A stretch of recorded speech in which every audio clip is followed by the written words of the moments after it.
ദൈവനാമത്തിന് മഹത്വമുണ്ടാകട്ടെ. കാലിക പ്രസക്തവും വിലയേറിയതുമായ കാര്യങ്ങളെ അപ്രസക്തമാക്കുമാറ് എക്കാലത്തും വിവാദങ്ങൾക്കും വാക്പോരുകൾക്കും ഇട നൽകുന്നതും എന്നാൽ തള്ളിക്കളയാൻ പാടില്ലാത്തതുമായ ചില വേദപുസ്തക വിഷയങ്ങളാണ് നമ്മുടെ മുമ്പാകെ ഈ നാളുകളിലൊക്കെയും കടന്നു വരാറുള്ളത്. അതിൽ പ്രധാനപ്പെട്ട ചിലത് ദശാംശം, ആഭരണസാരണം, സഭയിൽ സ്ത്രീകൾ ആയിരിക്കേണ്ട വിധം, വിവാഹമോചനവും പുനർവിവാഹവും തുടങ്ങി മറ്റ് പലതും. എക്കാലത്തും ഇവയോടെ അനുകൂലിക്കുന്നവരും വിയോജിക്കുന്നവരും നമ്മുടെ ഇടയിൽ ഉണ്ടാകാറുണ്ട്. എന്നാൽ ഈ വിധ കാര്യങ്ങൾ ഏത് പ്ലാറ്റ്ഫോമുകളിൽ എപ്പോഴൊക്കെ ഉപയോഗിക്കാം എന്നുള്ള കാര്യങ്ങൾ ബോധപൂർവമോ അല്ലാതെയോ പലരും മറന്നുപോകുന്നു. ഓരോരുത്തരും തങ്ങളുടെ ആശയങ്ങളെ പല രൂപത്തിലും ഭാവത്തിലും വെളിപ്പെടുത്തുന്നു. ഇതിൻ്റെയൊക്കെ പരിണിത ഫലം പലപ്പോഴും ഗുണത്തെക്കാളേറെ ദോഷകരമായി ഭവിക്കുന്നു എന്നുള്ളതാണ് യാഥാർത്ഥ്യം. ഇപ്പോൾ ഈ മീഡിയയിൽ കൂടി ആഭരണധാരണം എന്ന വിഷയം സംബന്ധിച്ച് നിങ്ങളുടെ മുമ്പിൽ ഞാൻ വരുവാനുള്ള കാരണം ആദ്യമേ വ്യക്തമാക്കിക്കൊള്ളുന്നു. ചിലതൊക്കെ അനുകൂലമോ അല്ലാതെയോ ഈ ദിവസങ്ങളിലായി ഈ വിഷയം സംബന്ധിച്ച് തങ്ങൾക്കുള്ള അറിവ് സോഷ്യൽ മീഡിയയിൽ കൂടി പങ്കുവെച്ചത് ചില സഹോദരങ്ങൾ പങ്കുവെക്കുകയുണ്ടായി. ഈ വിഷയം സംബന്ധിച്ച് അവരുടെ അറിവുകളെയോ ആശയങ്ങളെയോ പദാനുപദമായോ അല്ലാതെയോ ഖണ്ഡിക്കുകയോ തിരുത്തുകയോ ചെയ്യുക എന്നുള്ളതല്ല ഇതുകൊണ്ട് ഞാൻ ഉദ്ദേശിക്കുന്നത്. മറിച്ച് ഈ വിഷയം സംബന്ധിച്ച് ദൈവം എനിക്ക് നൽകിയിട്ടുള്ള തിരുവചനാടിസ്ഥാനത്തിലുള്ള വെളിപ്പാടുകളെ നിങ്ങളുമായി പങ്കുവെക്കുക എന്ന് മാത്രമേ ഞാൻ ആഗ്രഹിക്കുന്നുള്ളൂ. എൻ്റെ ആശയങ്ങളെ നിങ്ങൾക്ക് പൂർണ്ണ സ്വാതന്ത്ര്യത്തോടെ അംഗീകരിക്കുകയോ തള്ളിക്കളയുകയോ ഖണ്ഡിക്കുകയോ അല്ല, തെറ്റെന്ന് തോന്നിയാൽ വേദപുസ്തകാടിസ്ഥാനത്തിൽ തിരുത്തുകയോ ചെയ്യുവാൻ പൂർണ്ണ സ്വാതന്ത്ര്യവും ഉണ്ടാകുന്നതാണ്. വിശുദ്ധ തിരുവചനത്തിൽ നമുക്ക് മനസ്സിലാക്കുവാനായി കഴിയുന്നതായ ചില കാര്യങ്ങളുണ്ട്. പൊന്ന്, വെള്ളി തുടങ്ങിയ വസ്തുക്കൾ സംബന്ധിച്ചുള്ളതാണവ. എന്നാൽ പൊന്ന്, വെള്ളി തുടങ്ങിയ വസ്തുക്കൾ പുരാതന കാലങ്ങളിൽ മനുഷ്യർ നാം ഇന്ന് ക്രയവിക്രയങ്ങൾ ചെയ്യുവാൻ രൂപ ഉപയോഗിക്കുന്നത് പോലെ ഉപയോഗിച്ചിരുന്നു എന്ന് നമുക്ക് മനസ്സിലാക്കുവാനായിട്ട് കഴിയുന്നുണ്ട്. ബൈബിളിൽ നിന്ന് ഇതോടുള്ള ബന്ധത്തിൽ നമുക്ക് മനസ്സിലാക്കുവാൻ കഴിയുന്ന ഒരു ഭാഗമാണ് പത്രോസും യോഹന്നാനും ദൈവാലയത്തിലേക്ക് വരുമ്പോൾ അവരുടെ മുമ്പിൽ കൈ നീട്ടുന്ന ജന്മനാ മുടന്തനായ മനുഷ്യനോട് പറയുന്നതായ വാക്കുകൾ. വെള്ളിയും പൊന്നും എനിക്കില്ല, എനിക്കുള്ളത് നിനക്ക് തരുന്നു, നസറേനായ യേശുവിൻ്റെ നാമത്തിൽ നടക്കാം. വ്യക്തിപരമായി ഞാൻ വിശ്വസിക്കുന്നു, നമ്മുടെ സമ്പാദ്യങ്ങളായി പണം, വസ്തുവകൾ തുടങ്ങി നാം ഉപയോഗിക്കുന്നത് പോലെ പൊന്നോ വെള്ളിയോ വിലയേറിയ മറ്റെന്തെങ്കിലും വസ്തുക്കളോ നാം ഉപയോഗിക്കുന്നതിൽ തെറ്റില്ല. നാം എന്തുപയോഗിക്കുന്നു എന്നതിനേക്കാൾ ഈ വസ്തുവകകൾ നാം എന്തിനു വേണ്ടിയാണ് ഉപയോഗിക്കുന്നത് എന്നതാണ് പ്രാധാന്യമർഹിക്കുന്നതായ വിഷയം. പണമാകട്ടെ, വസ്ത്രങ്ങളാകട്ടെ, മറ്റെന്തെങ്കിലും ആകട്ടെ, നാം എന്തിനു വേണ്ടി എങ്ങനെ ഉപയോഗിക്കുന്നു എന്നുള്ളത് നാം ഓരോരുത്തരും കൃത്യമായി കണക്ക് കൊടുക്കേണ്ടതുമാണെന്നുള്ളത് മറന്നു പോകരുത്. ഇത് സംബന്ധിച്ച് എൻ്റെ പഠനങ്ങളിൽ ഞാൻ മനസ്സിലാക്കിയതായ ചില വസ്തുതകളെ പറ്റി പറയുവാൻ ആഗ്രഹിക്കുന്നു. ആഭരണം ഒരു അലങ്കാര വസ്തുവാണ്. അലങ്കാരം എന്നത് ഒരു വസ്തുവിലോ ഇൻറ്റീരിയൽ അല്ലെങ്കിൽ വാസ്തുവിദ്യാഘടനയിലോ ചേരുന്ന ഏതെങ്കിലും അധിക വിശദാംശമാണ് എന്ന് ഗൂഗിൾ സെർച്ചിൽ എനിക്ക് കാണുവാനായിട്ട് കഴിയും. അത് നമുക്ക് കൂടുതൽ രസകരമോ ആകർഷകമോ മനോഹരമോ ആക്കുക എന്നതിനപ്പുറം മറ്റൊരു ഉദ്ദേശത്തിനും വേണ്ടിയുള്ളതല്ല എന്ന് അവിടെ മനസ്സിലാക്കുവാനായിട്ട് കഴിയുന്നുണ്ട്.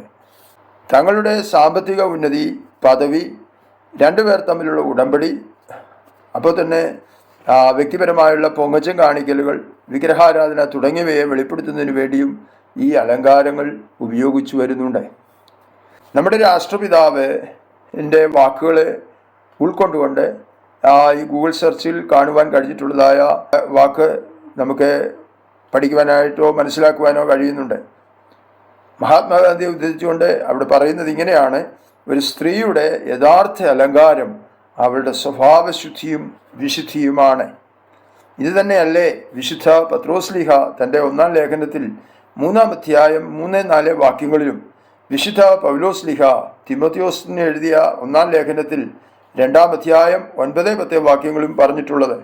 നിങ്ങളുടെ അലങ്കാരം ഇങ്ങനെ പുറമേ ഉള്ളതല്ല, ദൈവഭക്തിയെ സ്വീകരിക്കുന്ന സ്ത്രീകൾക്ക് ഉചിതമാകും വണ്ണം ഹൃദയത്തിൻ്റെ ഗൂഢമനുഷ്യൻ തന്നെ ആയിരിക്കണം എന്നുള്ള ദൈവകൽപ്പനകൾ. അതാണ് ദൈവസന്നിധി വിലയേറിയത്. ഒന്നുകൂടെ ഞാൻ ആ വാക്ക് പറയട്ടെ: നിങ്ങളുടെ അലങ്കാരം ഇങ്ങനെ പുറമേ ഉള്ളതല്ല, ദൈവഭക്തിയെ സ്വീകരിക്കുന്ന സ്ത്രീകൾക്ക് ഉചിതമാകും വണ്ണം ഹൃദയത്തിൻ്റെ ഗൂഢമനുഷ്യൻ തന്നെ ആയിരിക്കണം. അത് ദൈവസന്നിധിയിൽ വിലയേറിയതാണ്. 1 തിമോഥെയോസിന്റെ ലേഖനം 3-ാം അധ്യായം 15-16 വാക്യങ്ങളിൽ ജീവനുള്ള ദൈവത്തിൻ്റെ സഭയാകുന്ന ദൈവാലയത്തിൽ നടക്കേണ്ടത് എങ്ങനെയെന്ന് നീ അറിയേണ്ടതിന് എന്ന് പറഞ്ഞിട്ട് ദൈവഭക്തിയുടെ മർമ്മം എന്താണെന്ന് വ്യക്തമാക്കുന്നുണ്ട്. അത് വെളിപ്പെടുത്തുന്നത് ഇങ്ങനെയാണ്: അവൻ ജഡത്തിൽ വെളിപ്പെട്ടു, ആത്മാവിൽ നീതീകരിക്കപ്പെട്ടു, ദൂതന്മാർക്ക് പ്രത്യക്ഷനായി, ജാതികളുടെ ഇടയിൽ ശ്രദ്ധിക്കപ്പെട്ടു, തേജസ്സിൽ എടുക്കപ്പെട്ടു. ദൈവഭക്തിയുടെ ഈ മർമ്മം വലിയത്. ഈ യേശുവിനെയാണ് നമ്മുടെ ജീവിതത്തിൽ നാം വെളിപ്പെടുത്തേണ്ടത്. ഹൃദയത്തിൽ നിറഞ്ഞു കവിയുന്നതാണ് നമ്മുടെ വായിൽ കൂടെ പുറത്തു വരുന്നത്. ലോകം കാണേണ്ടത് നമ്മെയല്ല, നമ്മിൽ വസിക്കുന്ന ക്രിസ്തുവിനെയാണ്. എങ്കിൽ മാത്രമേ തേജസ്സിൽ എടുക്കപ്പെടുകയുള്ളൂ. ക്രിസ്തുവിൻ്റെ പ്രത്യക്ഷതയിൽ നാം അനന്യമായി വെളിപ്പെടും വണ്ണം നമ്മുടെ ആത്മാവ്, നമ്മുടെ ദേഹി, നമ്മുടെ ശരീരം കാക്കപ്പെടേണ്ടതുണ്ട്. അതുകൊണ്ടാണ് റോമർക്കെഴുതിയ ലേഖനത്തിൽ ആരാധനയോട് ബന്ധപ്പെട്ട് പറയുമ്പോൾ, നിങ്ങൾ ഈ ലോകത്തിന് അനുരൂപമാകാതെ നന്മയും പ്രസാദവും പൂർണ്ണതയുമുള്ള ദൈവഹിതം ഇന്നതെന്ന് തിരിച്ചറിഞ്ഞ് മനസ്സ് പുതുക്കി രൂപാന്തരപ്പെടുവീൻ എന്ന് പറഞ്ഞിട്ടുള്ളതായ ഭാഗം. എന്തുകൊണ്ട് നാം ആഭരണധാരണം നീക്കണം? ദൈവത്തിൻ്റെ കൽപ്പനയാകയാൽ നാം അത് അനുസരിക്കണം. ഇക്കാര്യം പലർക്കും അംഗീകരിക്കുവാനോ അനുസരിക്കുവാനോ കഴിയാതിരിക്കുന്നതിന് അവർ മിക്കപ്പോഴും പറയുന്ന കാരണങ്ങളിൽ ചിലത് താഴെ പറയട്ടെ. 1, ദൈവം ഡയറക്റ്റായി അങ്ങനെ കൽപ്പിച്ചിട്ടില്ല. പഴയ നിയമത്തിലും പുതിയ നിയമത്തിലും അനേകർ ആഭരണം ധരിച്ചിരുന്നതായി കാണുന്നുണ്ട്. നീക്കുവാൻ പറഞ്ഞത് ജനം പാപം ചെയ്തപ്പോഴാണ്. 4, ഭാവിയിൽ ചെല്ലുന്നതായ സ്വർഗവും അതിൻ്റെ തെരുവീതികളും തങ്ക നിബിഡമാണ്. ഈ നാളുകളിൽ പലരും തങ്ങൾക്ക് ബോധിച്ചവണ്ണം ബൈബിൾ ഭാഗങ്ങളെ വ്യാഖ്യാനിക്കുന്നതാണ് ഇങ്ങനെയുള്ള അഭിപ്രായങ്ങൾക്ക് കാരണമായി ഭവിക്കുന്നത്. എന്തുകൊണ്ടാണ് ഇങ്ങനെ എന്ന് ചോദിച്ചാൽ, അത് തങ്ങളുടെ നിലനിൽപ്പിന് വേണ്ടിയോ താൽക്കാലിക നേട്ടങ്ങൾക്ക് വേണ്ടിയോ മനുഷ്യപ്രീതിക്ക് വേണ്ടിയോ പ്രശസ്തിക്ക് വേണ്ടിയോ ഒക്കെയും ആകാം. ഏതെങ്കിലും ഒരു വാക്യമോ ആ വാക്യത്തിലെ ഒരു വാക്കോ മാത്രം തങ്ങളുടെ താല്പര്യത്തിനനുസരിച്ച് എടുക്കുകയും ഉപദേശം സ്ഥാപിക്കുകയും ചെയ്യുവാൻ ശ്രമിക്കുന്നതിനാലാണ് ഇങ്ങനെയൊക്കെ സംഭവിക്കുന്നത്. നാം ഉപദേശപരമായി ഏത് വാക്യമെടുത്താലും അതിന് ഉപോത്ബലകമായുള്ള ഒന്നോ അതിലധികമോ വാക്യങ്ങളെ അതോട് ചേർത്ത് കണ്ടെത്തുവാനായി നമുക്ക് കഴിയണം. യെശയ്യാ പ്രവചനം 34-ാം അധ്യായം അതിൻ്റെ 16-ാമത്തെ വാക്യത്തിൽ നമുക്കിങ്ങനെ കാണുവാൻ കഴിയുന്നുണ്ട്: യഹോവയുടെ പുസ്തകത്തിൽ അന്വേഷിച്ച് വായിച്ചു നോക്കുവിൻ, അവയിലൊന്നും കാണാതിരിക്കുകയില്ല, ഒന്നിനും ഇണയില്ലാതിരിക്കുകയുമില്ല. അവൻ്റെ വായല്ലോ കൽപ്പിച്ചത്, അവൻ്റെ ആത്മാവത്രേ അവയെ കൂട്ടിവരുത്തിയത്. എനിക്കിവിടെ പ്രത്യേകമായി എടുത്തു പറയുവാനുള്ളത്, ആഭരണധാരണം ഒഴിവാക്കുവാൻ പ്രത്യക്ഷമായോ പരോക്ഷമായോ പല വാക്യങ്ങളും ബൈബിളിൽ ആദ്യോടന്തം നമുക്ക് കാണുവാനായി കഴിയും എന്നുള്ളതാണ്. എന്നാൽ ദൈവവചനത്തിൻ്റെ ആന്തരിക വിശുദ്ധിയോട് ചേർത്ത് വെക്കുവാൻ കഴിയാത്ത വിധത്തിൽ ചില ഭാഗങ്ങളെ യുക്തി കൊണ്ട് വ്യാഖ്യാനിക്കുമ്പോൾ അങ്ങനെയുള്ളവർ ധരിച്ചു വന്നതായി കാണുന്ന ചില ഭാഗങ്ങൾ ഒഴിച്ചാൽ ആഭരണധാരണത്തിന് സാധുതയേകുന്ന ഒരൊറ്റ വാക്യം പോലും കാണിക്കുവാൻ അങ്ങനെയുള്ളവർക്ക് കഴിയുകയില്ല. എന്തുകൊണ്ടെന്നാൽ വേദപുസ്തകത്തിൽ ഉപമകളായോ ആലങ്കാരികമായിട്ടോ പറഞ്ഞിട്ടുള്ള ഭാഗങ്ങളുണ്ട്.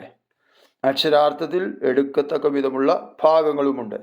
നിഴലുകളായും അതിൻ്റെ പൊരുളുകളായും തിരിച്ചു മനസ്സിലാക്കേണ്ടതായ ഭാഗങ്ങളുമുണ്ട്. ഇവിടെയാണ് ഇക്കൂട്ടർക്ക് അബദ്ധം പറ്റിയിട്ടുള്ളത്.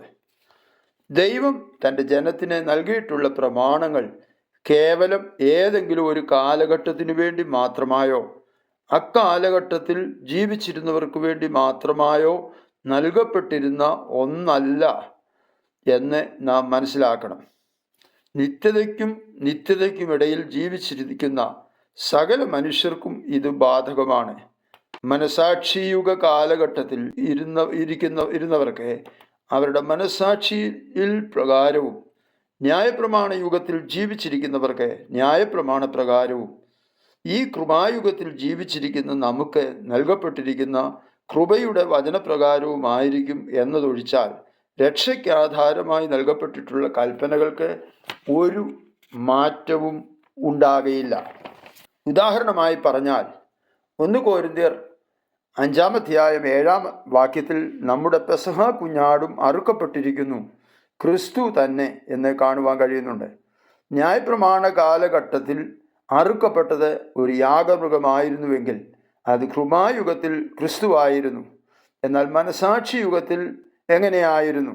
ആദം ഹവ്വമാർ പാപം ചെയ്ത് ദൈവതേജസ് നഷ്ടപ്പെട്ടപ്പോൾ ദൈവം അവർക്ക് തോൽ കൊണ്ട് ഒരു ഉടുപ്പുണ്ടാക്കി അവരെ ഉടുപ്പിച്ചതായി ഉൽപ്പത്തി പുസ്തകം 3-21 നമുക്ക് മനസ്സിലാക്കുവാൻ കഴിയുന്നുണ്ട്. യുക്തിയിൽ തർക്കത്തിനു വേണ്ടിയും നമ്മുടെ ഭാഗം ജയിക്കേണ്ടതിനു വേണ്ടിയും വേണമെങ്കിൽ അത് യാഗമൃഗത്തിൻ്റെ തോലല്ല, വല്ല മരത്തിൻ്റെയോ മറ്റോ തോൽ ആണെന്നൊക്കെ വേണമെങ്കിൽ വാദിക്കുവാൻ കഴിഞ്ഞേക്കാം. എന്നാൽ ദൈവത്തിൻ്റെ വചനത്തിൽ ഒന്നിനും ഇണ ഇല്ലാതിരിക്കുകയില്ല. ആഭരണധാരണത്തെ പറ്റി പഴയ നിയമത്തിൽ ദൈവകൽപ്പനയായി നമുക്ക് മനസ്സിലാക്കാവുന്ന ഒരു ഭാഗമാണ് ഉൽപ്പത്തി പുസ്തകം 35-1 വരെയുള്ളതായ വാക്യങ്ങൾ. അത് ഇങ്ങനെയാണ്: അനന്തരം ദൈവം യാക്കോബിനോട്, നീ പുറപ്പെട്ട് ബഥേലിൽ ചെന്ന് പാർക്ക. നിന്റെ സഹോദരനായ ഏശാവിൻ്റെ മുമ്പിൽ നിന്ന് നീ ഓടിപ്പോകുമ്പോൾ നിനക്ക് പ്രത്യക്ഷനായ ദൈവത്തിന് അവിടെ ഒരു യാഗപീഠം ഉണ്ടാക്കുക എന്ന് കൽപ്പിച്ചു. അപ്പോൾ യാക്കോബ് തൻ്റെ കുടുംബത്തോടും കൂടെയുള്ള എല്ലാവരോടും, നിങ്ങളുടെ ഇടയിലുള്ള അന്യദേവന്മാരെ നീക്കിക്കളഞ്ഞ് നിങ്ങളെ ശുദ്ധീകരിച്ച് വസ്ത്രം മാറുവേൻ. നാം പുറപ്പെട്ട് ബഥേലിലേക്ക് പോക. എൻ്റെ കഷ്ടകാലത്ത് എൻ്റെ പ്രാർത്ഥന കേൾക്കുകയും ഞാൻ പോയ വഴിയിൽ എന്നോട് കൂടെ ഇരിക്കുകയും ചെയ്ത ദൈവത്തിന് ഞാൻ അവിടെ ഒരു യാഗപീഠം ഉണ്ടാക്കും എന്ന് പറഞ്ഞു. അങ്ങനെ അവർ തങ്ങളുടെ പക്കലുള്ള അന്യദേവന്മാരെ ഒക്കെയും കാതുകളിലെ കുണുക്കുകളെയും യാക്കോബിൻ്റെ പക്കൽ കൊടുത്തു.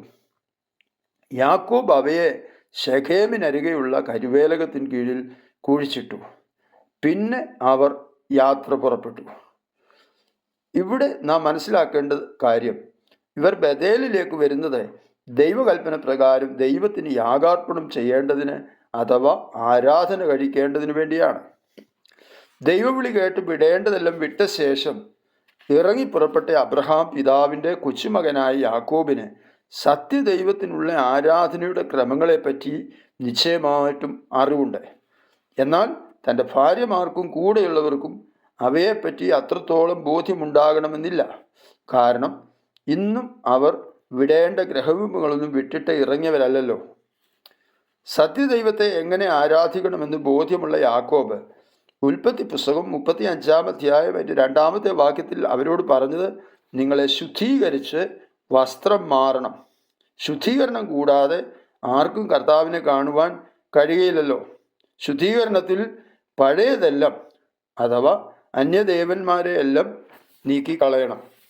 തെളിവായി പറഞ്ഞാൽ അതിൻ്റെ അർത്ഥം കുളിക്കണം അഥവാ മാനസാന്തരപ്പെടണം അഥവാ വീണ്ടും ജനിക്കണം, അല്ലെങ്കിൽ പഴയ മനുഷ്യനെ കുഴിച്ചിടണം. അല്ലല്ല, മാനസാന്തരപ്പെടാഞ്ഞാൽ നിങ്ങളെല്ലാവരും അങ്ങനെ തന്നെ നശിച്ചു പോകും. വെള്ളത്താലും ആത്മാവിനാലും പുതുതായി ജനിച്ചില്ല എങ്കിൽ ദൈവരാജ്യത്തിൽ പ്രവേശിപ്പാൻ കഴിയുകയില്ല. യോഹന്നാന്റെ സുവിശേഷം 3-5 എഫേസ്യർക്കെഴുതിയ ലേഖനം 5-26-27 അവൻ അവളെ വചനത്തോടുകൂടി ജലസ്നാനത്താൽ വെടിപ്പാക്കി വിശുദ്ധീകരിക്കേണ്ടതിനും കറ ചുളുക്കം മുതലായതൊന്നുമില്ലാതെ സഭയെ ശുദ്ധവും നിഷ്കളങ്കവുമായി തനിക്ക് തന്നെ തേജസ്സോട് മുൻനിർത്തേണ്ടതിനും തന്നെത്താൻ അവൾക്ക് വേണ്ടി ഏൽപ്പിച്ചു കൊടുത്തു. ഇവിടെ ശുദ്ധീകരണം എന്നതുകൊണ്ട് നാം മനസ്സിലാക്കേണ്ടത് മാനസാന്തരപ്പെടുക, വീണ്ടും ജനിക്കുന്ന അനുഭവം പ്രാപിക്കുക തുടങ്ങിയ അവസ്ഥാവിശേഷങ്ങളാണ്. ശുദ്ധീകരിച്ച് വസ്ത്രം മാറുക എന്ന് പറഞ്ഞാൽ മാനസാന്തരപ്പെട്ടവർ അഥവാ വിശ്വസിച്ചവർ യേശുക്രിസ്തുവിനെ ധരിക്കുന്ന വിശ്വാസ സ്നാനം ഏൽക്കുക എന്നാണ്. അഥവാ അവൻ്റെ മരണത്തിൽ പങ്കാളികളായിത്തീരുന്ന വിശ്വാസ സ്നാനം ഏൽക്കുക എന്നുള്ളതാണ്. ഗലാത്യ ലേഖനം 3-ാം അധ്യായം 27-ാമത്തെ വാക്യത്തിൽ ക്രിസ്തുവിനോട് ചേരുവാൻ സ്നാനമേറ്റിരിക്കുന്ന നിങ്ങളെല്ലാവരും ക്രിസ്തുവിനെ ധരിച്ചിരിക്കുന്നു എന്ന് കാണുവാൻ കഴിയുന്നുണ്ട്. മാർക്കോസിന്റെ സുവിശേഷം 16-ാം അധ്യായം 15-ാമത്തെ വാക്യത്തിൽ വിശ്വസിക്കുകയും സ്നാനമേൽക്കുകയും ചെയ്യുന്നവൻ രക്ഷിക്കപ്പെടും. വചനത്തിൻ്റെ ഉപദേശം ഇങ്ങനെ ആയിരിക്കെ ജ്ഞാനികൾ എന്ന് പറഞ്ഞ് ചിലരൊക്കെ പഴയ നിയമത്തിലെ അഗ്രകർമ്മ പരിച്ഛേദനയെ പുതിയ നിയമത്തിലെ ഹൃദയ പരിച്ഛേദനയായി അഥവാ മാനസാന്തരമായി കാണുവാൻ മനസ്സില്ലാതെ അതിനെ ശിശുസ്നാനമാക്കി മാറ്റിക്കളഞ്ഞിട്ടുണ്ടെന്നുള്ളത് നമുക്ക് സമൂഹത്തിൽ കാണുവാനായിട്ട് കഴിയുന്നുണ്ട്. ഇവിടെ പറയപ്പെട്ട വിഷയങ്ങളോടുള്ള ബന്ധത്തിൽ പഴയ നിയമത്തിൽ നിഴലായി നിൽക്കുന്ന 2 കാര്യങ്ങൾ കൂടി പറഞ്ഞ് അവസാനിപ്പിക്കാം. ഒന്ന്, പുരോഹിതനെ അഭിഷേകം ചെയ്യുന്നതിനോടുള്ള ബന്ധത്തിൽ പുറപ്പാട്, ലേവ്യ പുസ്തകങ്ങളിൽ നമുക്ക് കാണുവാൻ കഴിയുന്നത് കുളിച്ച് വസ്ത്രം മാറി തൈലം പൂശുന്നതായ അവസ്ഥ. പുതിയ നിയമത്തിൽ അതിനെ പൊരുളായി നമുക്ക് കാണുവാൻ കഴിയുന്നത് പെന്തക്കോസ്ത് നാളിൽ പത്രോസ്ലീഹ പറയുന്നതാണ്. നിങ്ങൾ മാനസാന്തരപ്പെട്ട് നിങ്ങളുടെ പാപങ്ങളുടെ മോചനത്തിനായി ഓരോരുത്തൻ യേശുക്രിസ്തുവിൻ്റെ നാമത്തിൽ സ്നാനമേൽപ്പീൻ, എന്നാൽ പരിശുദ്ധാത്മാവ് എന്ന ദാനം ലഭിക്കും. മാനസാന്തരപ്പെടുന്നതിന് കുളിയോടും വസ്ത്രം മാറുന്നതിന് കർത്താവിൻ്റെ മരണാടക പുനരുത്ഥാനത്തോട് ഏകീഭവിച്ച് ക്രിസ്തുവിനെ ധരിക്കുന്നതിനോടും തൈലം പൂശുന്നതിന് പരിശുദ്ധാത്മാവെന്ന ആ ദാനം പ്രാപിക്കുന്നതിനോടുമുള്ള ബന്ധത്തിൽ ഇവിടെ വ്യക്തമല്ലേ. ഇനി രണ്ടാമതായി, രൂത്തിന്റെ പുസ്തകത്തിൽ നിയുക്ത മണവാട്ടിയോടുള്ള ബന്ധത്തിൽ നവോമി രൂത്തിനോട് പറയുന്നത് നമുക്ക് കാണുവാനായിട്ട് കഴിയുന്നുണ്ട്. അവിടെ പറയുന്നത് ഇങ്ങനെയാണ്: കുളിച്ച് തൈലം പൂശി വസ്ത്രം മാറി കളത്തിലേക്ക് നീ ചെല്ലുക. ഇത് പൊരുളായി കൊർന്നല്യോസിന്റെ ഭവനത്തിൽ വെച്ച് നിവർത്തിക്കപ്പെടുന്നുണ്ട്. പത്രോസിന്റെ പ്രസംഗം കേൾക്കയിൽ കേട്ടവരുടെ മേൽ പരിശുദ്ധാത്മാവ് വരികയും തുടർന്ന് അവർ സ്നാനം ഏൽക്കുകയും ചെയ്യുന്നു. ഇതിലധികം ഒരു വിശദീകരണം ഈ വിഷയം സംബന്ധിച്ച് ഇനിയും ആവശ്യമുണ്ടെന്ന് ഞാൻ കരുതുന്നില്ല. പുറപ്പാട് പുസ്തകം 33-ാം അധ്യായം 5-ാം വാക്യത്തിൽ ആഭരണം നീക്കിക്കളയുക എന്ന് പറയുന്ന ഭാഗത്ത് അതിൻ്റെ പരിഭാഷയായ സെപ്റ്റുവജന്റിൽ കോസ്മോസ് എന്ന ഗ്രീക്ക് പദമാണ് ആഭരണങ്ങൾ എന്നതിന് ഉപയോഗിച്ചിരിക്കുന്നത്. അതിന് ലോകം, പ്രപഞ്ചം, അലങ്കാരം തുടങ്ങിയ അസാധാരണമായ അർത്ഥപരിധിയുണ്ട്. ലോകത്തെയും ലോകത്തിലുള്ളതിനെയും സ്നേഹിക്കരുത്. ഒരുവൻ ലോകത്തെ സ്നേഹിക്കുന്നുവെങ്കിൽ അവനിൽ പിതാവിൻ്റെ സ്നേഹമില്ല. ലോകത്തിൻ്റെ ഭാര്യ റാഹേൽ, ദേമാസ്, അനന്യാസ്, സഫീറ ദമ്പതികൾ തുടങ്ങിയ പലരും ആരാധനയ്ക്കായി ഇറങ്ങിത്തിരിച്ചെങ്കിലും ലോകത്തെ സ്നേഹിച്ചതിനാൽ അവർക്ക് ആർക്കും അവിടെ വരെ എത്തുവാൻ കഴിഞ്ഞില്ല എന്ന സത്യം നാം ഒരിക്കലും വിസ്മരിച്ചു പോകരുത്. ഇവരൊക്കെ നമുക്ക് മുമ്പിൽ ഒരു ദൃഷ്ടാന്തമായി നിൽക്കുന്നു. ആഭരണം ലോകത്തോടുള്ള ബന്ധത്തിലോ അലങ്കാരത്തോടുള്ള ബന്ധത്തിലോ അന്യദൈവങ്ങളോടുള്ള ബന്ധത്തിലോ അങ്ങനെ ഏതർത്ഥത്തിൽ വ്യാഖ്യാനിച്ചാലും അത് ഉപേക്ഷിക്കാത്ത പക്ഷം, വിട്ടുകളയാത്ത പക്ഷം, അതെന്തിനു വേണ്ടി ഉപയോഗിക്കുന്നു? നമ്മൾ അലങ്കാരത്തിന് വേണ്ടി നമ്മളെ തന്നെ അലങ്കരിക്കുവാൻ ഉപയോഗിക്കുന്നെങ്കിൽ അതൊരിക്കലും നമ്മുടെ ആരാധനയുടെ പൂർത്തീകരണത്തിൽ എത്തിച്ചേരുവാൻ ഇടയാക്കത്തില്ലെന്ന് ഒരു വൃക്ഷത്തെ അതിൻ്റെ ഫലം കൊണ്ടാണ് നമുക്ക് തിരിച്ചറിയുവാൻ കഴിയുന്നത്. അതുപോലെ തന്നെ ഒരു വ്യക്തിയെ കാണുമ്പോൾ തന്നെ ആ വ്യക്തിയെക്കുറിച്ചുള്ള ഒരു ഏകദേശ ചിത്രം തൻ്റെ വാക്കിൽ, തൻ്റെ നോട്ടത്തിൽ, വേഷവിധാനങ്ങളിൽ തുടങ്ങി നമുക്ക് ഗ്രഹിക്കുവാനായിട്ട് കഴിയും. ഇവിടെയാണ് ഒരുവൻ്റെ മേലുള്ള മേലെഴുത്ത് എന്താണെന്ന് മനസ്സിലാക്കുവാൻ കഴിയുക. മത്തായിയുടെ സുവിശേഷം 22-ൽ യേശുവിനെ വാക്കിൽ കൊടുക്കേണ്ടതിന് പരീശന്മാർ അവനോട് കൈസർക്ക് കരം കൊടുക്കുന്നത് വിഹിതമോ അല്ലയോ എന്ന് ചോദിക്കുമ്പോൾ യേശു അവരോട് കരത്തിനുള്ള നാണയം ചോദിച്ചു. അവരോട് ഈ സ്വരൂപവും മേലെഴുത്തും ആരുടേത് എന്ന് ചോദിച്ചു. കൈസരുടേതെന്ന് അവർ പറഞ്ഞപ്പോൾ കൈസർക്കുള്ളത് കൈസർക്കും ദൈവത്തിനുള്ളത് ദൈവത്തിനും കൊടുപ്പാൻ അവരോട് പറഞ്ഞു. യോഹന്നാന്റെ സുവിശേഷം 19-ാം അധ്യായം 19-ാമത്തെ വാക്യത്തിൽ യേശുവിനെ ക്രൂശിച്ചപ്പോൾ പീലാത്തോസ് ഒരു മേലെഴുത്ത് ക്രൂശിന്മേൽ പതിപ്പിച്ചു. അതിൽ നസറേനായ യേശു യഹൂദന്മാരുടെ രാജാവ് എന്ന് എഴുതിയിരുന്നു. മേലെഴുത്ത് വായിച്ച് കള്ളൻ രക്ഷിക്കപ്പെട്ടു. നമ്മുടെ മേലുള്ള മേലെഴുത്ത് നാം അല്ല മിക്കപ്പോഴും കാണുകയും വായിക്കുകയും വിലയിരുത്തുകയും ചെയ്യുന്നത് മറ്റുള്ളവരാണ്. പൗലോസിൻ്റെ ഭാഷയിൽ പറഞ്ഞാൽ ക്രിസ്തുവിനോടുകൂടെ ക്രൂശിക്കപ്പെട്ട അവൻ്റെ മക്കൾ ലോകത്തിൽ അവൻ്റെ പത്രങ്ങളാണ്. അവൻ്റെ മക്കളാകുന്ന നമ്മെ വായിക്കുമ്പോൾ യേശുവിനെയാണോ അതോ ലോകത്തെയാണോ നമ്മിൽ വായിക്കുവാൻ കഴിയുക? അതാണ് നമ്മുടെ മേലുള്ള മേലെഴുത്ത്. ആഭരണധാരണത്തെ പറ്റിയാണല്ലോ നാം പറഞ്ഞു വരുന്നത്. വെളിപ്പാട് പുസ്തകത്തിൽ 2 സ്ത്രീകളുടെ വേഷഭൂഷാദികളെ പറ്റി വിവരിക്കുന്ന ഭാഗം നാം ശ്രദ്ധയോടും വളരെ പ്രാർത്ഥനയോടും കൂടെ മനസ്സിലാക്കേണ്ടിയിരിക്കുന്നു.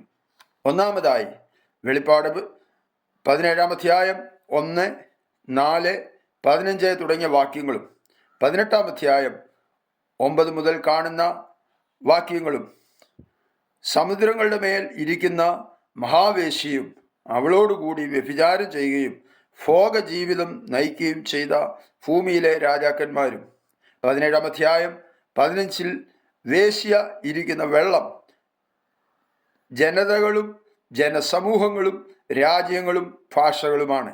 അവൾ ധരിച്ചിരിക്കുന്ന വസ്ത്രങ്ങളും അലങ്കാരങ്ങളും 17-ാം അധ്യായം 4 ധൂമ്രവർണ്ണവും കടും ചുവപ്പ് നിറവും ഉള്ളതും സ്വർണവും വിലപിടിച്ച രത്നങ്ങളും മുത്തുകളും കൊണ്ട് അലങ്കൃതവുമായിരുന്നു. രണ്ടാമതായി വെളിപ്പാട് പുസ്തകം 19-ാം അധ്യായം 7-8 വാക്യങ്ങളിൽ കുഞ്ഞാടിൻ്റെ കാന്തയെയും നമുക്ക് കാണുവാൻ കഴിയും. അവൾ തന്നെത്താൻ ഒരുക്കിയിരിക്കുന്നു. അവൾക്ക് ശുദ്ധവും ശുഭ്രവുമായ വിശേഷ വസ്ത്രം ധരിപ്പാൻ കൃപ ലഭിച്ചിരിക്കുന്നു. ആ വിശേഷ വസ്ത്രം വിശുദ്ധന്മാരുടെ നീതിപ്രവർത്തികളാണ്. ഇവിടെയാണ് ജ്ഞാനബുദ്ധി ആവശ്യമായിരിക്കുന്നത്. നാം നമ്മുടെ വേഷവിധാനങ്ങളെ നോക്കിയിട്ട് പറയണം, നിത്യ ന്യായവിധിക്ക് വേണ്ടി ഒരുങ്ങിക്കൊണ്ടിരിക്കുന്ന സാത്താൻ്റെ കാന്തയാണോ അതോ നിത്യജീവന് വേണ്ടി തന്നെത്താൻ ഒരുക്കിയിരിക്കുന്ന കുഞ്ഞാടിൻ്റെ കാന്തയാണോ നാം ഓരോരുത്തരും?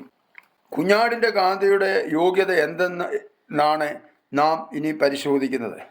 1 പത്രോസിൻ്റെ ലേഖനം 1-ാം അധ്യായം 18-19 വാക്യങ്ങളിൽ അവർ കുഞ്ഞാടിൻ്റെ നിർദോഷവും നിഷ്കളങ്കവുമായ വിലയേറിയ രക്തത്താൽ വ്യർത്ഥവും പിതൃപാരമ്പര്യവുമായ നടപ്പിൽ നിന്ന് വീണ്ടെടുപ്പ് പ്രാപിച്ചവരായിരിക്കണം. ഇവിടെ വ്യർത്ഥമായത് എന്ന് പറഞ്ഞാൽ അർത്ഥമില്ലാത്തത്, പ്രയോജനമില്ലാത്തത്, ലക്ഷ്യമില്ലാത്തത് തുടങ്ങിയ അർത്ഥങ്ങളാണുള്ളത്. ഇവിടെ പത്രോസ്ലീഹ വ്യക്തമായി പറയുന്നത് അർത്ഥമില്ലാത്ത അഥവാ പ്രയോജനമില്ലാത്ത നടപ്പിൽ നിന്നും രക്ഷിച്ചത് അല്ലെങ്കിൽ വീണ്ടെടുത്തിരിക്കുന്നത് ക്ഷയമുള്ളതോ നശിച്ചു പോകുന്നതോ ആയ പൊന്ന്, വെള്ളി തുടങ്ങിയ വസ്തുക്കളെ കൊണ്ടല്ല എന്നുള്ളത് വ്യക്തമാണല്ലോ. യിരെമ്യാ പ്രവചനം 4-ാം അധ്യായം 30-ാം വാക്യം ഇതോട് ചേർത്ത് നാം പഠിക്കുമ്പോൾ, നീ രക്താംബരം ധരിച്ചാലും പൊന്നാഭരണം അണിഞ്ഞാലും നിന്റെ കണ്ണിൽ മഷി എഴുതിയാലും വ്യർത്ഥമായി നിനക്ക് സൗന്ദര്യം വരുത്തുന്നു. നിന്റെ ജാരന്മാർ നിന്നെ നിരസിച്ച് നിനക്ക് പ്രാണഹാനി വരുത്തുവാൻ നോക്കുന്നു. പിന്നെ എങ്ങനെ അലങ്കരിക്കണം? 1 തിമോഥെയോസിൻ്റെ ലേഖനം 2-ാം അധ്യായം 9, 10 വാക്യങ്ങളിലും 1 പത്രോസിൻ്റെ ലേഖനം 3-4 വാക്യത്തിലും സ്ത്രീകൾ യോഗ്യമായ വസ്ത്രം ധരിച്ച് ലജ്ജാശീലത്തോടും സുബോധത്തോടും കൂടെ തങ്ങളെ അലങ്കരിക്കണം. പിന്നിയ തലമുടി, പൊന്ന്, മുത്ത്, വിലയേറിയ വസ്ത്രം എന്നിവ കൊണ്ടല്ല, ദൈവഭക്തിയെ സ്വീകരിക്കുന്ന സ്ത്രീകൾക്ക് ഉചിതമാകും വണ്ണം സൽപ്രവൃത്തികളെ കൊണ്ട് അലങ്കരിക്കണം. സൗമ്യതയും സാവധാനതയുമുള്ള മനസ്സ് എന്ന അക്ഷയഭൂഷണമായ ഹൃദയത്തിൻ്റെ ഗൂഢമനുഷ്യൻ തന്നെ ആയിരിക്കണം. അത് ദൈവസന്നിധിയിൽ വിലയേറിയതാകുന്നു. പിന്നിയ തലമുടി എന്ന് ഉദ്ദേശിക്കുന്നത് നമ്മുടെ സ്ത്രീകൾ സാധാരണ മുടി ഒതുങ്ങിയിരിക്കാൻ വേണ്ടി പിന്നിക്കെട്ടുന്ന വിഷയമല്ല ഇവിടെ പരിശുദ്ധാത്മാവ് ഉപയോഗിക്കുന്നത്. എന്നാൽ അലങ്കാരത്തിനു വേണ്ടി തലയിൽ കാണിച്ചു കൂട്ടുന്ന വിവിധ തലങ്ങളിലുള്ളതായ പിന്നലുകളും അതിൻ്റെ അലങ്കാര പണികളുമാണ് ആഫ്രിക്കൻ വംശജരും മറ്റും ചെയ്യുന്നത് പോലെയുള്ളതായ കാര്യങ്ങളാണ് എന്നുള്ളത് നാം വിസ്മരിച്ചേ പോകരുത്. വീണ്ടെടുപ്പ്, മാനസാന്തരം തുടങ്ങിയ വിഷയങ്ങളോട് അനുബന്ധിച്ച് വ്യക്തമായി പറയുന്ന ചില വചനങ്ങളാണ് അപ്പോസ്തല പ്രവൃത്തികൾ 2-ാം അധ്യായം 40 വക്രതയുള്ള തലമുറയിൽ നിന്ന് രക്ഷിക്കപ്പെടുവീൻ. അപ്പോസ്തല പ്രവൃത്തികൾ 8-ാം അധ്യായം 22-ാം വാക്യം വഷളത്വം വിട്ട് മാനസാന്തരപ്പെടുവീൻ. അപ്പോസ്തല പ്രവൃത്തികൾ 14-ാം അധ്യായം അതിൻ്റെ 15-ാമത്തെ വാക്യത്തിൽ വ്യർത്ഥ കാര്യങ്ങളെ വിട്ട് ജീവനുള്ള ദൈവത്തിങ്കിലേക്ക് തിരിയുവീൻ തുടങ്ങിയവ.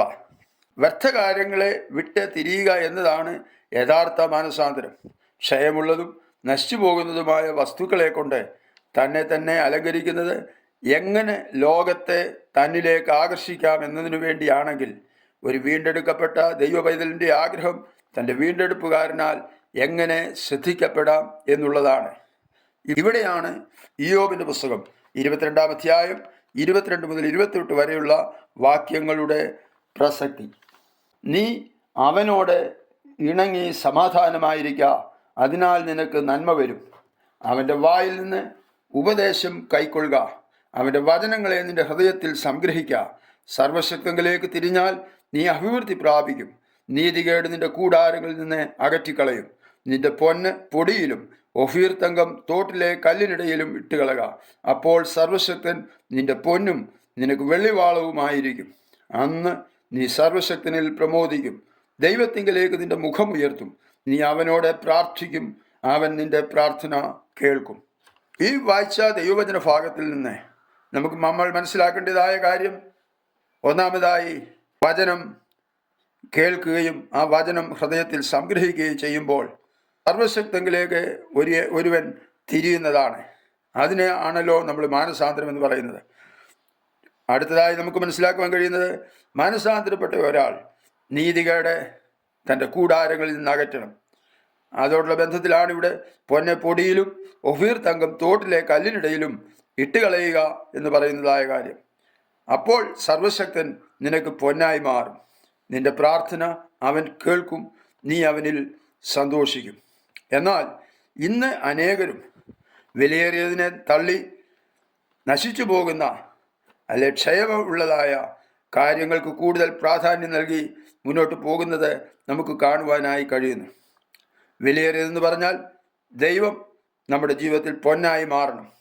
അക്ഷരികമായി നമ്മൾ അണിയുന്നതായ നശിച്ചു പോകുന്നതായ പൊന്നെ ഉപേക്ഷിച്ച് ദൈവത്തിങ്കിലേക്ക് തിരിയുക എന്നുള്ളതാണ് അവിടെ അർത്ഥമാക്കുന്നത്. എഫേസ്യർക്ക് എഴുതിയ ലേഖനം 4-ാം അധ്യായം അതിൻ്റെ 17 പൗലോസ്ലിഹ പറയുന്നത്, ജാതികൾ തങ്ങളുടെ വ്യർത്ഥബുദ്ധി അനുസരിച്ച് നടക്കുന്നത് പോലെ നിങ്ങൾ ഇനി നടക്കരുത് എന്നാണ്. എങ്ങനെ നമുക്ക് ഈ വചനത്തെ മനസ്സിലാക്കുവാൻ കഴിയും? വചനത്തെ വചനം കൊണ്ട് വേണമല്ലോ വ്യാഖ്യാനിക്കുവാൻ. റോമാലേഖനം 12-ാം അധ്യായം 1-2 വാക്യങ്ങൾ പ്രകാരം, നിങ്ങൾ ബുദ്ധിയുള്ള ആരാധനയായി ഈ ലോകത്തിന് അനുരൂപമാകാതെ നിങ്ങളുടെ ശരീരങ്ങളെ ജീവനും വിശുദ്ധിയും ദൈവത്തിന് പ്രസാദവുമുള്ള യാഗമായി സമർപ്പിക്കണം എന്നാണല്ലോ. എന്നാൽ റോമർ 1-ാം അധ്യായം 21 പറയുന്നത്, ജനം ദൈവത്തെ അറിഞ്ഞിട്ടും അവനെ ദൈവമെന്ന് ഓർത്ത് മഹത്വീകരിക്കാതെ തങ്ങളുടെ നിരൂപണങ്ങളിൽ വ്യർത്ഥരായി തീർന്നു എന്നാണ്. 1 കൊരിന്ത്യർക്ക് എഴുതിയ ലേഖനം 6-ാം അധ്യായം 19-20 വാക്യങ്ങളിൽ, യേശുവിൻ്റെ രക്തത്താൽ വീണ്ടെടുക്കപ്പെട്ട ഒരുവൻ്റെ ശരീരം ദൈവത്തിന് മാത്രം അവകാശപ്പെട്ടതാണ്. ശരീരം കൊണ്ട് ദൈവത്തെ മഹത്വപ്പെടുത്തണം. അത് ലോകത്തിന് അനുരൂപപ്പെട്ടിട്ടല്ല, ദൈവ ഇഷ്ടപ്രകാരം ആയിരിക്കണം ചെയ്യേണ്ടത്. 1 കൊരിന്ത്യ ലേഖനം 6-ാം അധ്യായം 15 മുതൽ 17 വരെയുള്ളതായ വാക്യങ്ങളിൽ, നിങ്ങളുടെ ശരീരങ്ങൾ ക്രിസ്തുവിൻ്റെ അവയവങ്ങളാകുന്നു എന്ന് അറിയുന്നില്ലയോ? ക്രിസ്തുവിൻ്റെ അവയവങ്ങളെ എടുത്ത് വേശ്യയുടെ അവയവങ്ങൾ ആക്കാമോ? ഒരു നാളും അരുതേ. വേശ്യയോട് പറ്റിച്ചേരുന്നവൻ അവളുമായി ഏക ശരീരമാകുന്നു എന്ന് നിങ്ങൾ അറിയുന്നില്ലയോ? ഇരുവരും ഒരു ദേഹമായി തീരും എന്നുണ്ടല്ലോ. കർത്താവിനോട് പറ്റിച്ചേരുന്നവനോ അവനുമായി ഏക ആത്മാവാകുന്നു. സഹോദരങ്ങളെ, ഇനി നിങ്ങൾ പറയുക, നിങ്ങളുടെ സ്ഥാനം എവിടെയാണെന്ന്. വചനമാകുന്ന കണ്ണാടിയുടെ മുമ്പിൽ നിന്നുകൊണ്ട് നിങ്ങളെ ഒന്ന് വിലയിരുത്തുമോ? നിങ്ങളുടെ മേലുള്ള സ്വരൂപവും മേലെഴുത്തും ആരുടേത്? മഹാവേശിയോടുകൂടെയാണോ അതോ കുഞ്ഞാടിൻ്റെ കാന്തയായിട്ടാണോ നിങ്ങൾ നിലകൊള്ളുക? ശുദ്ധീകരണം കൂടാതെ ആർക്കും കർത്താവിനെ കാണുവാൻ കഴിയുകയില്ല. സമാധാനത്തിൻ്റെ ദൈവം തന്നെ നിങ്ങളെ മുഴുവനും ശുദ്ധീകരിക്കുമാറാകട്ടെ. നിങ്ങളുടെ ആത്മാവും പ്രാണനും ദേഹവും കർത്താവായ യേശു ക്രിസ്തുവിൻ്റെ പ്രത്യക്ഷതയിൽ അനിന്യമായി വെളിപ്പെടുമണ്ണം കാക്കപ്പെടുമാറാകട്ടെ. ആഭരണധാരണത്തോടുള്ള ബന്ധത്തിൽ അനേകർ വേദപുസ്തകത്തിൽ നിന്ന് ഉയർത്തി കാട്ടുന്നതായ ചില കാര്യങ്ങളാണ് നാം ഇന്ന് പരിശോധിക്കുന്നത്. പഴയ നിയമത്തിൽ അബ്രഹാമിൻ്റെ ദാസൻ റിബേക്കയ്ക്ക് മുക്കുത്തിയും വളകളും വെള്ളിയാഭരണങ്ങളും പൊന്നാഭരണങ്ങളും വസ്ത്രങ്ങളും കൊടുത്തത് ഉൽപ്പത്തി പുസ്തകത്തിൽ 24-ാം അധ്യായത്തിൽ കാണുന്നതും, പുതിയ നിയമത്തിൽ മടങ്ങി വന്ന ഇളയ മകന് മേത്തരമായ അങ്കിയും കൈക്ക് മോതിരവും കാലിന് ചെരുപ്പ് പിടിപ്പിക്കുവാൻ അപ്പൻ തൻ്റെ ദാസന്മാരോട് പറയുകയും ചെയ്യുന്ന ഭാഗം ലൂക്കോസിന്റെ സുവിശേഷം 15-ാം അധ്യായത്തിലും, കൂടാതെ യാക്കോബിന്റെ ലേഖനത്തിൽ മോടിയുള്ള വസ്ത്രം ധരിച്ചും പൊന്മോതിരമിട്ടും വരുന്ന ധനവാനായ മനുഷ്യന്റെ കാര്യവും, വെളിപ്പാട് പുസ്തകം 21-ാം അധ്യായം 16 മുതൽ 21 വരെ കാണുന്ന വാക്യങ്ങളിൽ പറയുന്ന നഗരത്തെയും അതോടനുബന്ധിച്ച് പറയുന്ന കാര്യങ്ങളും തുടങ്ങിയ ഭാഗങ്ങളെ എടുത്ത് ആഭരണധാരണം ആകാം എന്ന് സമർത്ഥിച്ചു വരുന്നതായി നമുക്ക് അറിവുണ്ടല്ലോ. വാസ്തവത്തിൽ ഇവിടെ പറയപ്പെട്ടിട്ടുള്ള കാര്യങ്ങൾ ആഭരണധാരണത്തിന് സാധുത്വം നൽകുന്ന വചനങ്ങളാണോ? ഇതോടനുബന്ധിച്ച് കഴിഞ്ഞ എപ്പിസോഡുകളിലായി പറഞ്ഞ ചില കാര്യങ്ങളെ ഒരിക്കൽ കൂടെ ഓർമ്മപ്പെടുത്തുന്നത് നന്നായിരിക്കും. വിശുദ്ധ വേദപുസ്തകത്തിന്റെ ഉൽപ്പത്തി പുസ്തകം മുതൽ വെളിപ്പാട് പുസ്തകം വരെയുള്ള ഇതിവൃത്തം നഷ്ടപ്പെട്ട മനുഷ്യനെ യേശു ക്രിസ്തുവിൽ കൂടെയുള്ള വീണ്ടെടുപ്പ് അഥവാ രക്ഷ എന്നുള്ളതാണ്. രക്ഷയ്ക്ക് ആവശ്യമായ ഏക വഴി അഥവാ മാർഗം ദൈവകുഞ്ഞാടായ യേശു ക്രിസ്തു മാത്രമാണ്. അതോടനുബന്ധിച്ചാകണം നാം കാര്യങ്ങളെ മനസ്സിലാക്കേണ്ടത്. കാലങ്ങൾ, സംസ്കാരങ്ങൾ, ഭാഷകൾ തുടങ്ങി പലതും വ്യത്യസ്തമായെന്ന് വരാം. എന്നാൽ രക്ഷയ്ക്ക് ആവശ്യമായ ഉപദേശ വിഷയങ്ങൾക്ക് യാതൊരു വ്യത്യാസവും വരുവാനോ വരുത്തുവാനോ ആർക്കും കഴിയുകയില്ല. കാരണം ദൈവത്തിന് മുഖപക്ഷമില്ല. ദൈവത്തിന് വികാരമോ ഗതിഭേദത്താലുള്ള ആച്ഛാദനമോ ഇല്ല. എൻ്റെ പ്രിയ സഹോദരങ്ങളെ, നിങ്ങൾ വഞ്ചിക്കപ്പെടരുത്. വിശുദ്ധ തിരുവചനം ആരംഭം മുതൽ അവസാനം വരെ വെളിപ്പെടുത്തുന്ന വിവിധ കാലഘട്ടങ്ങളിൽ ജീവിച്ചിരുന്നവർ, അത് മനസാക്ഷി യുഗം, ന്യായപ്രമാണ യുഗം തുടങ്ങി നാം ജീവിക്കുന്ന കൃപായ യുഗം വരെയുള്ള സകല മനുഷ്യർക്കും യഹൂദനെന്നോ യവനനെന്നോ ദാസനെന്നോ സ്വതന്ത്രനെന്നോ ആണെന്നോ പെണ്ണെന്നോ ഒരു വ്യത്യാസവുമില്ല. സകല മനുഷ്യർക്കും ഇത് ബാധകമായിരിക്കും. അതായത് നിത്യതയ്ക്കുമിടയിൽ ജീവിക്കുന്ന സകല മനുഷ്യർക്കും ബാധകമായിരിക്കും. ഏദനിൽ വെച്ച് തോൽ കൊണ്ട് മനുഷ്യനെ ഉടുപ്പിച്ചത് മുതൽ കൃപായുഗത്തിൽ ക്രിസ്തുവിനെ ധരിക്കുന്നത് വരെയുള്ള കാലഘട്ടങ്ങളാണ് ഇത്. ദൈവത്തെയും മനുഷ്യനെയും തമ്മിൽ അകറ്റുന്നതും തമ്മിലുള്ള കൂട്ടായ്മ ബന്ധം ഇല്ലാതാക്കുന്നതുമായ കാരണം പാപം എന്നുള്ളതാണ്. നഷ്ടപ്പെട്ട ആ കൂട്ടായ്മ വീണ്ടും പുനഃസ്ഥാപിക്കപ്പെടുവാൻ മനുഷ്യരിൽ ഉണ്ടാകേണ്ടത് അനുതാപവും ശുദ്ധീകരണത്തോടു കൂടിയ ഏറ്റുപറച്ചിലുമാണ്. ശുദ്ധീകരണം കൂടാതെ ആർക്കും കർത്താവിനെ കാണുവാൻ കഴിയുകയില്ലല്ലോ. ശുദ്ധീകരണത്തോടുള്ള ബന്ധത്തിൽ നടക്കേണ്ട കാര്യങ്ങളിൽ ഒന്ന് മാത്രമാണല്ലോ ആഭരണധാരണം ഒഴിവാക്കുക എന്നുള്ളത്. അത് ദൈവത്തിൻ്റെ കൽപ്പനയാണ്. വെള്ളി, പൊന്ന് അവർക്ക് അകൃത്യഹേതുവാണ്. ആഭരണങ്ങളുടെ ഭംഗി അവർ ഡംഭത്തിനായി ഉപയോഗിച്ചു. അതുകൊണ്ട് മ്ലേച്ഛ ബിംബങ്ങളെയും മലിന ബിംബങ്ങളെയും ഉണ്ടാക്കി. എസെക്കിയേൽ പ്രവചനം 7-ാം അധ്യായം 19-20 വാക്യങ്ങൾ നിഗളത്തിനു കാരണമായി. യെശയ്യാ പ്രവചനം 3-ാം അധ്യായം 16 മുതലുള്ളതായ വാക്യങ്ങൾ കുണുക്കും ആഭരണങ്ങളും കൊണ്ട് തന്നെ അലങ്കരിച്ച് ജാരന്മാരെ പിന്തുടരുകയും ദൈവത്തെ മറന്നു കളയുകയും ചെയ്തു. ഹോശയ്യാ പ്രവചനം 2-ാം അധ്യായം 13 തുടങ്ങി കാരണങ്ങൾ നിരവധി ആണ്. സമയപരിധി നിമിത്തം മുകളിൽ പറയപ്പെട്ട രണ്ട് കാര്യങ്ങളുടെ, ഒന്ന് പഴയ നിയമത്തിൽ നിന്നും 2 പുതിയ നിയമത്തിൽ നിന്നുമുള്ളത് നമുക്ക് മനസ്സിലാക്കുവാനായി ശ്രമിക്കാം. അബ്രഹാമിന്റെ ദാസൻ ഇസ്ഹാക്കിനു വേണ്ടി ഭാര്യ എടുക്കുമ്പോൾ ആഭരണങ്ങൾ അണിയിച്ചതിനാൽ ഈ കാലഘട്ടത്തിൽ നമുക്കും ആഭരണം ധരിക്കാമൽ. രണ്ടാമത് ലൂക്കോസിന്റെ സുവിശേഷം 15-ാം അധ്യായത്തിൽ മടങ്ങി വന്ന ഇളയ മകന് അങ്കിയും കൈക്ക് മോതിരവും കാലിന് ചെരുപ്പും വിടുവിക്കുവാൻ പറയുന്ന കാരണത്താൽ നമുക്കും ആഭരണം ധരിക്കാം തുടങ്ങിയുള്ളതായ വാദഗതികൾ. പ്രിയ സഹോദരങ്ങളെ, വിശുദ്ധ തിരുവെഴുത്തുകളെയും അതിൽ മറഞ്ഞിരിക്കുന്ന മർമ്മങ്ങളെയും ഗ്രഹിക്കുവാൻ കഴിയാതെ വണ്ണം ഈ ലോകത്തിൻ്റെ ദൈവം അവിശ്വാസികളുടെ കണ്ണുകളെ കുരുടാക്കിയിരിക്കുകയാണ്. കുറച്ചുകൂടെ വ്യക്തമായി പറഞ്ഞാൽ അവിശ്വാസികളായ ഉപദേശിമാരുടെയും വിശ്വാസികളുടെയും കണ്ണുകളെ കുരുടാക്കി എന്ന് പറയുകയായിരിക്കും കുറച്ചുകൂടി ഉത്തമമായുള്ളത്. മുകളിൽ പറഞ്ഞിരിക്കുന്ന 2 വേദഭാഗങ്ങളിലും നമുക്ക് പൊതുവായി കാണുവാൻ കഴിയുന്ന ചില കാര്യങ്ങൾ ശ്രദ്ധിച്ചാലും, ഉൽപ്പത്തി പുസ്തകം 24-ാം അധ്യായത്തിൽ അബ്രഹാം ദാസനോട് പറയുന്നത് മകനു വേണ്ടി കനാന്യരിൽ നിന്ന് ഭാര്യയെ എടുക്കാതെ തൻ്റെ ചാർച്ചക്കാരിൽ നിന്നും ഒരു ഭാര്യയെ എടുക്കണം. ഇവിടെ അബ്രഹാം പിതാവായ ദൈവത്തിനും ഇസഹാക്ക് പുത്രനായ ക്രിസ്തുവിനും ദാസൻ പരിശുദ്ധാത്മാവായ കാര്യസ്ഥനും റിബേക്ക സഭയ്ക്കും നിഴലായി നിൽക്കുന്നു. ആയതുപോലെ ലൂക്കോസിന്റെ സുവിശേഷം 15-ാം അധ്യായത്തിൽ അപ്പൻ ദൈവത്തിനും മകൻ ദൈവത്തിൽ നിന്നും അന്യപ്പെട്ടു പോയ മനുഷ്യനും ദാസൻ പരിശുദ്ധാത്മാവിനും നിഴലായി നിൽക്കുന്നു. പഴയ നിയമത്തിൽ നാം കാണുന്നത് ക്രിസ്തുവിന്റെ മണവാട്ടിയായ സഭയിൽ അഥവാ രക്ഷിക്കപ്പെട്ട ദൈവ മക്കളിൽ ഓരോരുത്തരിലും പരിശുദ്ധാത്മാവിനാൽ വെളിപ്പെടുത്തേണ്ടതുമായ നീതിപ്രവർത്തികളും അധികാരങ്ങളും മറ്റുമാണെന്ന് നമുക്ക് ഇവിടെ വ്യക്തമായി മനസ്സിലാക്കാൻ കഴിയണം. ആയതുപോലെ ലൂക്കോസിന്റെ സുവിശേഷം 15-ാം അധ്യായം 22-23 അപ്പൻ ദാസന്മാരോട് പറയുന്ന മേത്തരമായ അങ്കി കൊണ്ട് ഇവനെ ധരിപ്പിപ്പി. ഇത് മനം തിരിഞ്ഞു വരുന്ന പാപിക്ക് ദൈവം നൽകുന്ന രക്ഷാവസ്ത്രത്തെ അഥവാ നീതീകരണ വസ്ത്രത്തെ കാണിക്കുന്നു. യെശയ്യാപ്രവചനം 61-ാം അധ്യായം 10-ാം വാക്യത്തിൽ മണവാളൻ തലപ്പാവ് അണിയുന്നത് പോലെയും മണവാട്ടി ആഭരണങ്ങളാൽ തന്നെത്താൻ അലങ്കരിക്കുന്നത് പോലെയും അവൻ എന്നെ രക്ഷാവസ്ത്രം ധരിപ്പിച്ച് നീതി എന്നെ അങ്കി ഇടിപ്പിച്ചിരിക്കുന്നു എന്ന് കാണുന്നു. കൈക്ക് മോതിരം എന്തിനെ കാണിക്കുന്നു? ഭവനത്തിലെ അവകാശിയും അധികാരിയും എന്ന് കാണിക്കുന്നതാണ് കൈക്ക് മോതിരമിടുന്നത്. ഉൽപ്പത്തി പുസ്തകം 41-ാം അധ്യായം 42-43 വാക്യങ്ങളും ഇതോട് ചേർത്ത് നമുക്ക് വായിച്ചാൽ മനസ്സിലാക്കാം. ഫറവോൻ തന്റെ കയ്യിൽ നിന്ന് മുദ്രാമോതിരം ഊരി യോസഫിന്റെ കൈക്കിട്ടു. അവനെ നേർമയുള്ള വസ്ത്രം ധരിപ്പിച്ചു.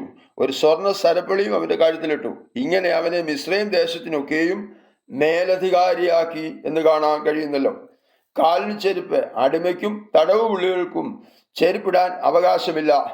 യെശയ്യാപ്രവചനം 20-ാം അധ്യായം 4-ാമത്തെ വാക്യത്തിൽ അശൂർ രാജാവ് മിസ്രൈമിൽ നിന്നുള്ള ബദ്ധന്മാരെയും കൂശിൽ നിന്നുള്ള പ്രവാസികളെയും ആബാലവൃത്തം മിസ്രൈമിന്റെ ലജ്ജയ്ക്കായിട്ട് നഗ്നന്മാരും ചെരുപ്പിടാത്തവരും ആസനം മറയ്ക്കാത്തവരുമായി പിടിച്ചുകൊണ്ട് പോകുമെന്നുള്ളത് ഈ ഭാഗങ്ങളിൽ നമുക്ക് കാണുവാൻ കഴിയുന്നു. ഈ മകൻ മേലാൽ അടിമയല്ല, സ്വതന്ത്രനാണെന്ന് കാണിക്കുന്ന താണ് തൻ്റെ കാലിന് ചെരുപ്പിടുന്നതായ വസ്തുത. പുതിയ നിയമത്തിൽ നമുക്ക് കാണുവാൻ കഴിയുന്നു സമാധാന സുവിശേഷത്തിനായുള്ള ചെരുപ്പ് കാലിന് ചെരുപ്പാക്കിയുമെന്ന് കാണുവാൻ കഴിയുന്നുണ്ട്. അന്ധകാരത്തിൽ നിന്ന് തൻ്റെ അത്ഭുത പ്രകാശത്തിലേക്ക് വിളിച്ചവന്റെ സൽഗുണങ്ങളെ ഘോഷിപ്പാൻ തക്കവണ്ണം തിരഞ്ഞെടുക്കപ്പെട്ട ഏതൊരു വ്യക്തിക്കും ദൈവം നൽകുന്നതായ ചെരുപ്പിനെ ഇത് കാണിക്കുന്നു. തടിപ്പിച്ച കാളക്കുട്ടി ഇത് വിഭവസമൃദ്ധമായ വിരുന്നിനുള്ള വട്ടം കൂട്ടാണ്. അപ്പോസ്തല പ്രവൃത്തികൾ 10-12, 13, 11-7, യോഹന്നാന്റെ സുവിശേഷം 10-ാം അധ്യായം 10-ാമത്തെ വാക്യം. ഇത് മടങ്ങി വരുന്ന ഒരു പാപിക്ക് ലഭിക്കുന്ന സ്വർഗീയ മേശയുടെ നിഴലാണ്. ദൈവവചനത്തെ ദൈവവചനം കൊണ്ട് വ്യാഖ്യാനിക്കാതെ താൽക്കാലിക സന്ദർഭങ്ങൾ അടർത്തിയെടുത്ത് അതിനനുസരണമായി വചനത്തിന്റെ വിശുദ്ധിക്കും അന്തസ്സത്തേക്കും ചേരാത്ത നിലകളിൽ എന്തെങ്കിലുമൊക്കെ ജഡിലങ്ങളായ ജൽപ്പനകൾ നടത്തുന്ന ഉദാഹരണമാണ് ഇവിടെ കാണുവാൻ കഴിയുന്നത്. കണ്ണുകളെ തുറന്നിട്ടില്ലാത്ത ഒരുവൻ തൻ്റെ ഈ ലോക ജ്ഞാനത്തിൽ ഉത്തമഗീതത്തിലെ അലങ്കാരിക വർണ്ണനകളെയും അക്ഷരാർത്ഥത്തിൽ എടുത്ത് വിശദീകരിക്കാൻ തുടങ്ങിയാൽ എങ്ങനെയിരിക്കുമെന്ന് നിങ്ങൾ തന്നെ വിലയിരുത്തുവിൻ. ദൈവം എപ്പോഴും ശോധന ചെയ്യുന്നത് ഹൃദയങ്ങളെയാണ്. ഒരുവൻ ദൈവത്തിൻ്റെ ഹൃദയപ്രകാരം എങ്ങനെയിരിക്കുന്നു, അവൻ്റെ അകമേയുള്ള മനുഷ്യൻ, പത്രോസ് പറയുമ്പോൾ സൗമ്യതയും സാവധാനതയുള്ള മനസ്സ് എന്ന അക്ഷയഭൂഷണമായ ഹൃദയത്തിൻ്റെ ഗൂഢമനുഷ്യൻ തന്നെ ആയിരിക്കണം. റോമർക്ക് എഴുതിയ ലേഖനത്തിൽ പരിശുദ്ധാത്മാവ് പറയുന്നത് അവർ ജ്ഞാനികൾ എന്ന് പറഞ്ഞുകൊണ്ട് തങ്ങളുടെ നിരൂപണങ്ങളിൽ വ്യർത്ഥരായി തീർന്നു എന്നാണ്. അവർ അക്ഷയനായ ദൈവത്തിൻ്റെ തേജസ്സിനെ ക്ഷയമുള്ള പലതിൻ്റെയും രൂപസാദൃശ്യങ്ങളായി മാറ്റിക്കളഞ്ഞു. ദൈവഭക്തിയെ സ്വീകരിക്കുന്ന തൻ്റെ മക്കളുടെ ഹൃദയത്തിൻ്റെ കണ്ണാടിയായ മുഖത്ത് ശോഭിക്കേണ്ട ദൈവ തേജസ്സിന് പകരം ഇന്ന് മുഖത്ത് വെളിപ്പെടുന്നത് കരിവാളിപ്പാണ്. കാരണം ദൈവത്തെ പരിജ്ഞാനത്തിൽ ധരിക്കേണ്ടതിന് പകരം ദൈവഹിതം മറന്ന് പ്രവർത്തിക്കുകയും അവയെ പ്രവർത്തിക്കുന്നവരിൽ പ്രസാദിക്കുകയും കൂടെ ചെയ്യുന്നു. ആഭരണധാരണം മനുഷ്യർ ദമ്പത്തിന് ഉപയോഗിച്ചു. ഇന്ന് എറിഞ്ഞു കളയേണ്ട വിലയേറിയതെന്ന് ലോകം കരുതുന്നതും ദൈവസന്നിധിയിൽ അകൃത്യഹേതുവായതുമായ ക്ഷയമുള്ള വസ്തുക്കൾ അന്ന് കർത്താവിൻ്റെ നാളിൽ അവർക്ക് മലമായി തോന്നും. അവരുടെ വെള്ളിക്കും പൊന്നിനും അവരെ വിടുവിക്കുവാൻ കഴിയുകയില്ല എന്ന് എഹെസ്കേൽ പ്രവചനത്തിൽ കാണുവാൻ കഴിയുന്നുണ്ടല്ലോ. പ്രിയ സഹോദരങ്ങളെ, തെറ്റിച്ചു കളയുന്നതും ജഡത്തെ സന്തോഷിപ്പിക്കുന്നതും പിന്നത്തേതിൽ മടങ്ങി വരുവാൻ കഴിയാത്ത വിധം നമ്മളെ ശിക്ഷായോഗ്യമാക്കി തീർക്കുകയും ചെയ്യുന്ന നവീനവും പാഷാണ്ഡവുമായ ഉപദേശങ്ങളെ വിട്ടൊഴിഞ്ഞ് കേൾക്കുന്നതെല്ലാം അപ്പാടെ വിഴുങ്ങാതെ അത് അങ്ങനെ തന്നെയോ എന്ന് ശോധന ചെയ്യുകയും നല്ലത് മുറുകെ പിടിക്കുകയും ചെയ്യുക. അതാണ് ദൈവസന്നിധിയിൽ വിലയേറിയത്.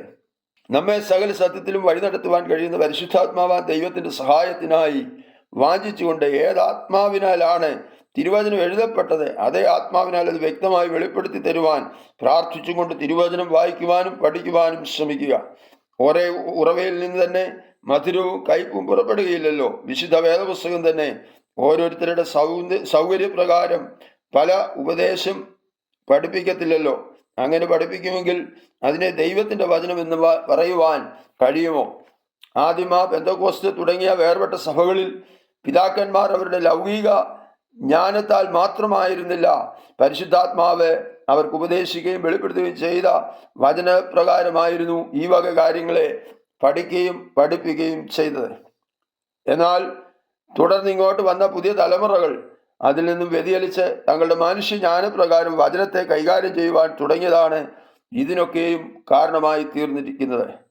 വേദികളിൽ പ്രശസ്തരായ ചിലർ പറഞ്ഞു വെച്ചു, ലളിത ജീവിതം നയിക്കുവാൻ വേണ്ടി ആഭരണം ഉപേക്ഷിച്ചു എന്നേ ഉള്ളൂ, അല്ലാതെ ഡയറക്റ്റായി അങ്ങനെ ഒരു ഉപദേശം വേദപുസ്തകത്തിൽ ഇല്ലത്രേ. ഈ അടുത്ത സമയം വേർപെട്ട സമൂഹത്തിൽ പ്രശസ്തനും ഫിസിക്സിൽ ഡോക്ടറേറ്റ് ഉള്ളവനുമായ ഒരു വ്യക്തി പറയുന്നത് കേട്ടു, തൻ്റെ സമൂഹത്തിൽ ഉണ്ടായിരുന്ന പിതാക്കന്മാർ ആഭരണധാരണം ഉപേക്ഷിക്കണമെന്ന് പഠിപ്പിക്കുവാൻ പാടില്ലായിരുന്നു എന്ന്.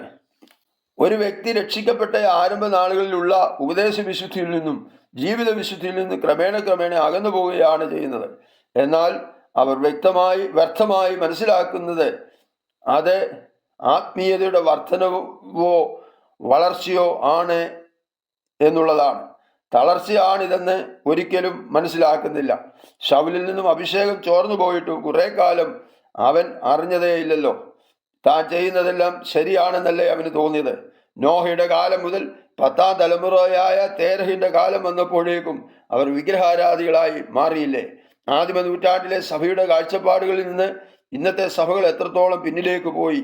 സഭയിലെ ലൗകികത, ഭൗമികത, ജാതീയത, രാഷ്ട്രീയത തുടങ്ങിയ കാര്യങ്ങളെല്ലാം സഭയുടെ നിലവാരത്തകർച്ചയല്ലേ കാണിക്കുന്നത്. ദൈവം ആഗ്രഹിക്കുന്നത് ദൈവത്തിന്റെ മനുഷ്യനിൽ ഉളവാകേണ്ട സ്ഥിരതയാണ്. ആദ്യേക്കാൾ ആരംഭം നന്നായിരിക്കണമെന്നുള്ളതാണ്. ഇവിടെ ചിലത് വേണ്ടെന്ന് വെക്കുന്നിടത്താണ് അവിടെ നമുക്ക് ചിലത് പ്രാപിക്കുവാൻ കഴിയുക. വിശ്വാസത്താൽ മോശ താൻ വളർന്നപ്പോൾ പാപത്തിന്റെ താൽക്കാല ഭോഗത്തെക്കാളും ക്രിസ്തുവിന്റെ നിന്ന വലിയ ധനം എന്നെണ്ണിയത് പോലെ ഈ ലോകത്തിൽ സൗന്ദര്യത്തെക്കാൾ ദൈവിക സൗന്ദര്യം വലിയതെന്ന് കാണുവാൻ കഴിഞ്ഞെങ്കിൽ ആദമിനും ഹവ്വയ്ക്കും തങ്ങൾ നഗ്നരെന്ന് തോന്നിയ ആ യാഥാർത്ഥ്യം പോലെ തന്നെ ഈ കാലഘട്ടത്തിൽ നമ്മുടെ തലമുറയിൽ അനേകർക്കും ദൈവം നൽകിയ സൗന്ദര്യം കുറവായി തോന്നുന്നതിൽ അത്ഭുതപ്പെടുന്നില്ല. അവർ ദൈവത്തിൽ നിന്നും വീണുപോയി. കാലം ഇവിടെ ഉപസംഹരിക്കട്ടെ.